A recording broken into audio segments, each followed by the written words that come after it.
जीरादेई विधानसभा क्षेत्र से विनोद तिवारी लोजपा का टिकट लेकर आए। उसके बाद से सबसे पहले डॉक्टर राजेंद्र प्रसाद की धरती पर पहुंचे और डॉक्टर राजेंद्र प्रसाद की प्रतिमा पर माल्यार्पण किया। उसके बाद विनोद तिवारी जो कि लोजपा के उम्मीदवार हैं, चिराग पासवान ने उन्हें टिकट दिया है और जीरादेई विधानसभा क्षेत्र में चुनाव लड़ने के लिए भेजा है। उसके बाद विनोद तिवारी मैरवा धाम स्थित ब्रह्म बाबा हरिराम के मंदिर में पहुंचे और वहां पर पूजा अर्चना किया और फिर से चुनाव लड़ने का ऐलान कर दिया। आपको बताते चलें कि विनोद तिवारी इधर बीजेपी में सक्रिय तौर पे कार्यकर्ता के रूप में काम कर रहे थे, लेकिन जब जेडीयू से यहाँ टिकट फाइनल हुआ उसके बाद से विनोद तिवारी ने भी एलजेपी के लिए टिकट के लिए यहाँ से लग गए। उसके बाद से एलजेपी का टिकट लेकर विनोद तिवारी पहुँच गए, जिनका गर्मजोशी के साथ समर्थकों ने स्वागत भी किया। तस्वीरों में आप देख सकते हैं कि विनोद तिवारी जैसे ही सिंबल लेकर एलजेपी का आए तो उनके समर्थक काफ़ी बेताब दिखे और चिराग पासवान जिंदाबाद के खूब नारे लगाएं, विनोद तिवारी जिंदाबाद के नारे लगाएं और उनका गर्मजोशी के साथ माला पहनाकर स्वागत किया। आइए दिखाते हैं रवि प्रकाश सिंह की पूरी रिपोर्ट।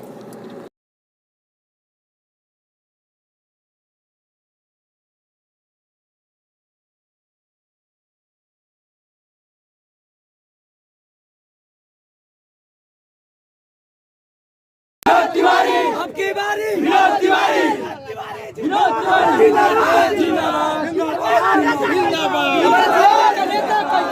विनोद तिवारी विनोद तिवारी विनोद बाबा मत घबराना, विनोद बाबा मत घबराना, विनोद बाबा जिंदाबाद जिंदाबाद जिंदाबाद। ब्रह्म जी महाराज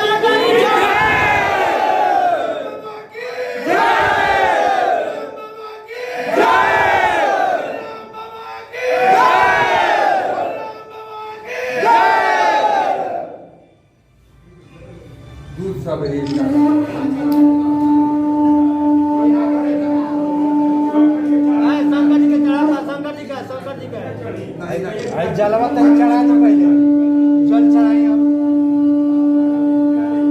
ओम शुभ जलम समर्पयामि श्री बाबा हरिराम ब्रह्मणे नमः। ओम नमो ब्रह्मणदेवाय गो ब्राह्मणिताय च जगतहिताय कृष्णाय गोविंदाय नमो नमः।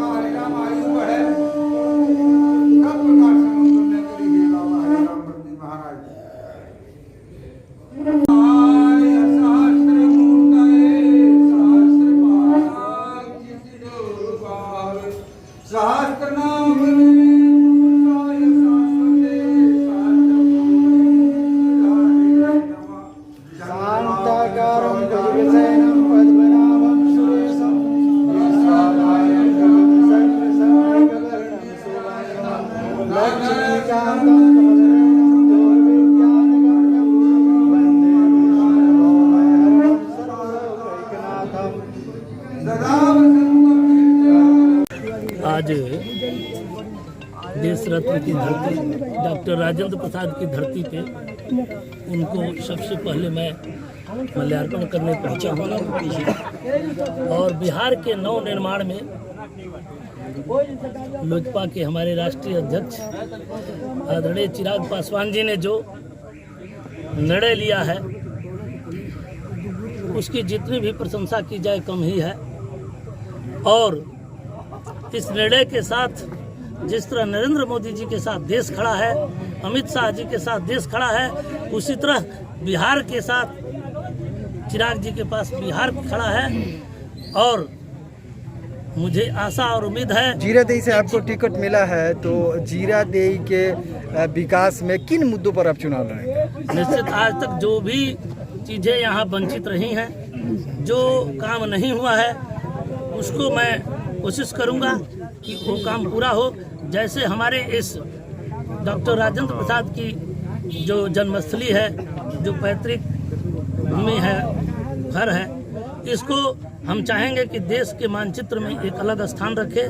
और जीरादेई जिस तरह राजेंद्र बाबू अच्छाई के लिए गिने जाते थे, उसी तरह पुनः मेरे कार्यकाल में जीरादेई अच्छाई के लिए रहे। आपका जो यहाँ पर मुख्य चुनावी मुकाबला है वो माले और राजद गठबंधन से है, तो उसके समकक्ष में क्या कहेंगे? देखिए, पूरे जनमानस की आवाज़ है कि मैं यहाँ से लड़ूं, और चाहे वो माले हो, चाहे जो भी उससे आने वाले, उसके संस्कार और संस्कृति से आने वाले लोग हों, उन लोगों से भयाक्रांत लोग यहाँ हैं पहले से। तो उन लोगों को लगता है कि विनोद तिवारी और भाजपा प्रत्याशी ही हमको लड़ाई दे सकते हैं, और इसीलिए यहाँ की जनता, विधानसभा की जनता, जो भी उनसे त्रस्त लोग हैं, जो भी उनसे दिक्कत होने वाली परिस्थितियाँ आती है, उससे वंचित लोग। आपके राष्ट्रीय अध्यक्ष का कहना है कि बिहार फर्स्ट, बिहारी फर्स्ट। बिल्कुल बिल्कुल।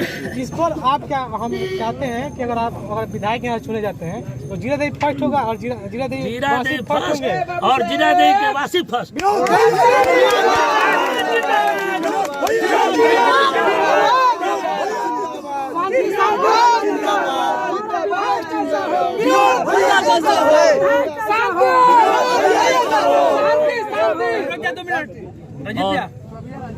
मैं इस सभी चीजों के साथ यहाँ के समस्त मतदाता बंधुओं से आग्रह करूंगा कि जाति, धर्म और संप्रदाय से ऊपर उठकर जीरादेई के विकास के लिए, जीरादेई के हितों के लिए मुझे एक बार सेवा करने का मौका दें।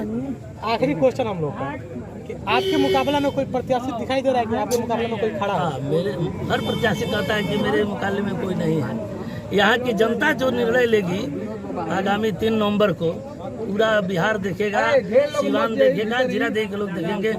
मुकाबले में कोई न कोई होगा, लेकिन जनमानस की आवाज़ है कि विनोद तिवारी जीते।